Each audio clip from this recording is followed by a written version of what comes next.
Hindi na nga kaila sa atin ang kasabihang may pera sa basura. Ang kasabihang ito muling pinatunayan ng Philippine Christian Foundation o PCF. Sa pamamagitan kasi ng mga patapong bagay, nabigyan nila ng kabuhayan ng ilang Pinoy. Balita hatid ni Cedric Castillo.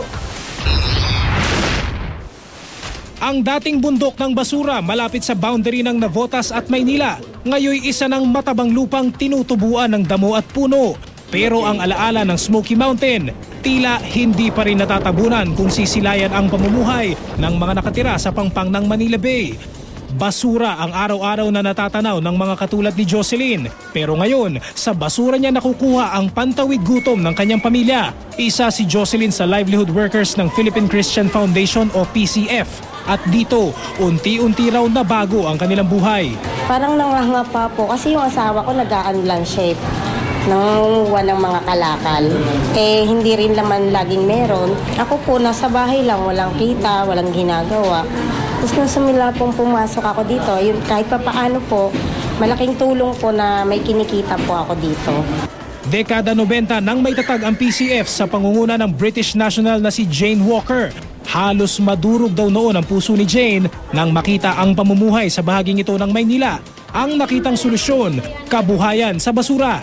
Ang pinaka-main objective talaga ng PCF ay yung matulungan yung mga nandito sa area ng Smoky Mountain na makapag-aral yung mga bata. Kasi nakita nung founder po ng PCF na maraming bata rito na instead na mag-aral ay nagbabasura. Sa kasalukuyan, mayroong 150 livelihood workers ang PCF. At sa kanilang mga kamay, imbes na dumagdag pa sa problema ng basura, ang mga patapon na sanang bagay gaya ng mga ito, nagiging produkto na kaya raw makipagsabayan sa pandaigdigang merkado. Libangan din po tsaka para magkaroon ng extra money, para makatulong sa asawa. Kung wala nito, anong ginagawa niyo?